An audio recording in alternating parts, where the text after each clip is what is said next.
As you saw until now, the post-production is mainly based on stacking together the videos, the audios, and all the effects that you want in the final video. But it might be necessary also to do some color correction or grading.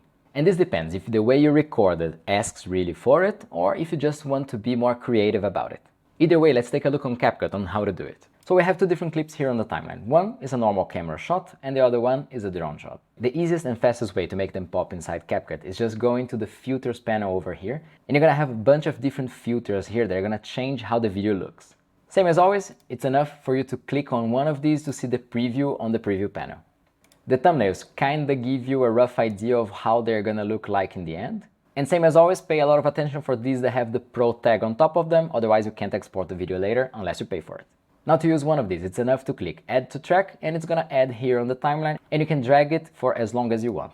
Up here in the parameters, now you have the strength slider, so you can make it a little bit more subtle or stronger as you wish. One other thing to pay attention to, and I'm gonna add this other filter here as an example, is that depending on the way you shot your footage, some of these filters can be quite aggressive and they can actually destroy your image.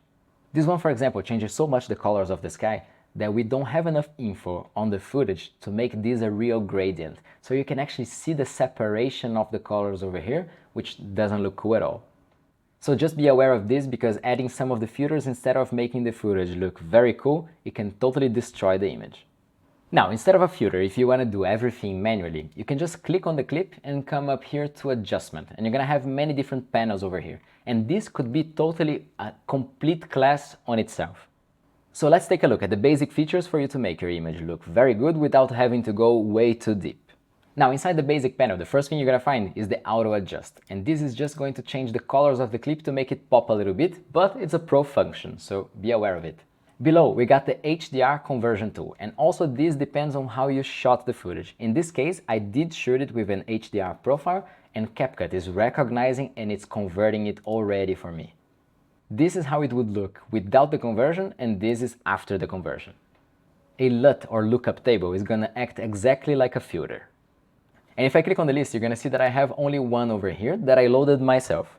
CapCut calls its LUTs the filters, so you're gonna find them all over here. If you wanna load your own, if you have a pack of LUTs that you downloaded from somewhere, you can come up to Adjustment here on the left, LUT, and you can simply import it from wherever you have your LUTs. They're gonna show up here, and you can also add them over here.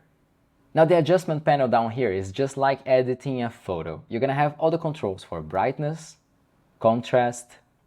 You can affect only the highlights or the shadows.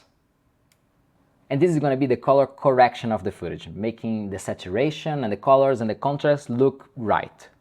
Now, if you want to be a little bit more creative, you can proceed on to the next tab, which is the HSL, Hue, Saturation and Luminance. And here you're going to have control over each color independently. So let's pick the orange that is very strong in this image, for example, and let's say that we just want it to be super saturated. I'm just going to bring it up here, and now we have this ultra strong sunset. And next up, you would have the curves and the color wheels, which are for more advanced color graders. These ones really give fine control over the colors on the shadows, highlights, midtones, everywhere. But you should definitely only use them if you really know what you're doing. As a second example, we got this drone shot over here, and this is shot in a log format. As you can see, it's a very grayish and desaturated image that allows for a better color grading and correction in post-production. So what I'm going to do here is add a LUT on top of this footage so that we can convert it back to a normal looking image and then begin to color correct and color grade it. And since I imported already one of my LUTs over here, you can see that it's selected. If I click, we can already see the preview. And if I click on Add to Track, it's going to add like an adjustment layer that I can just drag to the end of it. And now this is going to be applied to all my image. And just notice that this is completely different from clicking on the clip, going to adjustment, and adding the LUT over here. If I actually were to do it right now, I would add this LUT twice, because it's inside the clip and also on top of it, so I'm not gonna do it. The way I recommend you to go about it is that if you have only one clip during the whole timeline, you can simply add it on the clip itself, and that's fine. If you have more than one, it makes no sense for you to go clip after clip, adding the LUT inside the adjustments panel, instead of simply adding it one time over here and just dragging it over across the whole timeline. So let's say, for example, that I wanted to apply this LUT also to the first clip. I can just drag this over here, and now it's applied to both of them. This is very exaggerated, but anyways, it's just to show you that you could do that if you wanted. And clicking on this adjustment layer over here, now you can see that also you have all the other controls over here. So let's say that in this case I want to add a little bit of magenta to take away the green cast. Let's make it a little bit warmer, like this. I'm gonna pump a little bit of contrast in the image, reduce the highlights to recover a little bit on the top there, the mountains. Let's sharpen it just a little bit. And now it's looking pretty good. Now there's one last function that I want to show you here because it's very important, especially if you have a video with a person on it. And I'm going to drag over it the LUT that we used before for the drone. And it's not meant for that, so it's going to do a lot of damage to the image.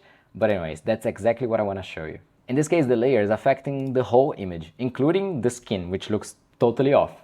But CapCut offers this small button over here, which is the skin tone protection, which is meant to make the skin tone a little bit more natural. So you could still apply the LUT, and it's going to be applied to all the image except to the skin itself.